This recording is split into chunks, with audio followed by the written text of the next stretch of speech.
Hey, what's up guys? One Wicked Supra here, just doing a quick little update video for you guys.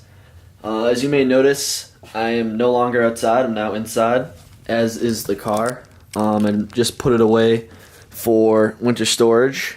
And basically, I live in New England, so it's going to start snowing soon, so I didn't want the car outside. Plus it's a little more reassuring because this is a very, very high theft car. Not that I live in a bad neighborhood or anything, but, you know, kind of helps me sleep at night knowing that it's in a garage that's, you know, protected from the elements and criminals and stuff. But anyways, I haven't really done much to the car since my last video. Like I said before, it's going to start snowing soon, and my daily driver is a 96 Mustang Cobra, which obviously is about as useful in the snow as this is without an engine. And so yeah, I have to put that away too at a different location. And I have to buy another car for the winter, which I already bought. I bought a Lexus IS300, which I already owned one. I owned a white one last year. If you guys want to check out, I have some videos on it, some old videos. My friend has one too, so we got two IS300s that you may see on the channel. Obviously, they have a 2JZ in them too, so you know it's kind of interesting to have a car with a 2JZ and a car without a 2JZ.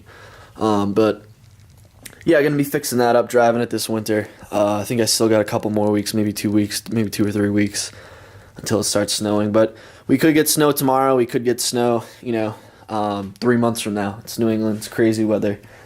But now back to the car. Never mind the weather. It's basically it's the same that I left it off before. The only differences is underneath. I don't really have a light here, so you guys can't really see, but underneath, I forgot to install 2 bushings and a washer, or 2 washers and 2 bushings that went above the differential. Actually, I have a differential over here that I can show you guys. So basically, right here, I forgot there's a, or is it this? I forget what side it is. Let me think. Yeah, so on the top, which I think would be this side, there's a big bushing that kind of slips over it, and then there is a plate that goes against the frame that I forgot to install, so this was just against the frame. So now I have the bushing and the plate in, everything's torqued down, so I was missing that on both sides. And then, as you guys know in my other video, which is, this is why you don't buy cheap parts for your build, I snapped a sway bar end link. It was a cheap, shitty one, obviously. So I ordered some battle version sway bar end links, adjustable sway bar end links, and I installed those, installed my sway bar, installed my new sway bar bushings, so the rear sway bar is all in, and it's kind of a big deal because it pretty much wraps up my suspension. As you guys know, I went through my hub. I had, so before, if you wiggled this, there was play in it, and I had a blown wheel bearing, and now there's not play. I got the wheel bearing replaced on the hub. I ripped out the rest of the ABS speed sensors and wires and stuff. Installed new coilovers because one of my shocks was kind of blown, or you know, a little. It just looked a little messed up. And yeah, I pretty much went through all the control arms, made sure everything was good. Replaced the tow rods, adjustable tow rods. Sorted out my little frame issue with the flange. And pretty much what I'm trying to say is the suspension is done, as far as I know, which is a pretty good feeling. The brakes are done too.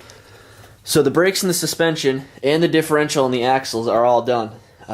Which is awesome. I just have to do the emergency brake, but obviously it's not like a priority. So I mean, I can pretty much focus on the drivetrain now. As you guys know, I have a transmission right here, R154. And I'd say my next purchase after I'm done fixing my Lexus up, which should only take another week, maybe 2 weeks, I'm gonna buy the engine. So I'll probably buy the engine and I'll work in the engine, and then maybe buy all the components for the transmission after. I have to get a bell housing. I haven't brushed up my R154 knowledge in a while, but I'm pretty sure it's a 1JZ bell housing. Correct me if I'm wrong. 1JZ flywheel, 7M GTE clutch kit, I think. To get a shifter fork, I have to get a drift motion extended shifter for the Supra. I think I have to get a different mount, and then the drive shaft. I think I can go with a 2-piece drive shaft. The front half being from my MK3 Supra, and the rear half being from an MK4 Supra. But I'm not really sharing that stuff. Like I said, I haven't really brushed up on my knowledge on that stuff in a while. But I mean, I'm still deciding if I should get the transmission built from Drift Motion or Marlin Crawler or whatever. I'm kind of leaning towards no at the moment because it's not a built transmission per se. It's like $1,000, $1,200, and they replace the synchros and stuff like that, some of the weak points, but they don't really replace the input shaft or gears or anything like that. Plus, I think eventually I may want to go 6-speed. I want to try the 5-speed out. I have one in my Cobra Mustang and I like it, but I may be tearing the transmission out anyways, so I really don't want to sink more money than I have to in something that may be temporary. And I mean, that's like down the road. The only reason why I'm not going with that now is because I may like the 5-speed. Plus, it's a lot cheaper to go with a 5-speed because this transmission works out perfectly with the 376 limited slip differential, which was only like $1,000, as opposed to the 6-speed, which I could have used that differential over there, but then I had to convert it to limited slip. And obviously, 6-speed transmission I didn't want to go with the CD09. I've heard some horror stories with it, and T56 kit is like $6 or $7 grand, and V160 is another $6 or $7 grand, and it's just really expensive. So this was my best option for now, but maybe in the distant future I'll go with the 6-speed. But I don't know. Like I said, Amanda, I really like this transmission, but maybe I won't like it when it's in the car. I don't know. So yeah, I mean, that's pretty much the plan with the car, is to get an engine. I already have an engine lift right here. My dad has an engine lift, and pretty much crack away at the interior too. Maybe get that done. I'd like to get that done. I mean, I'm pretty much sectioning the car off, so brakes are done, suspension's done, and I'd like to get the interior done, just so I don't have to worry about maybe the exterior done. I pretty much have to fasten these. I'm missing some side skirts, splash guard in the front, completely mounted the wing. So yeah, like I said, I'd like to section the car off and kind of get some things done with it, and just hopefully this winter I'm going to have a lot of videos uploaded, because I'm going to be buying a lot of stuff as far as the engine goes. And yeah, I'll be updating you guys with the engine, my engine choice, and where I'm getting it from, and what other parts I'm getting for it in the future. So yeah, make sure you guys subscribe.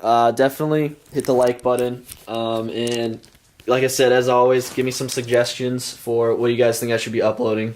Any content you guys want me to upload, or any questions you might have that I can address in some videos. I'm more than willing. I'm open to suggestions to make videos. I'm always looking for new videos to make. So yeah, make sure you subscribe, follow the build. Follow me on Instagram. It's the same name as my YouTube, One Wicked Supra on Instagram.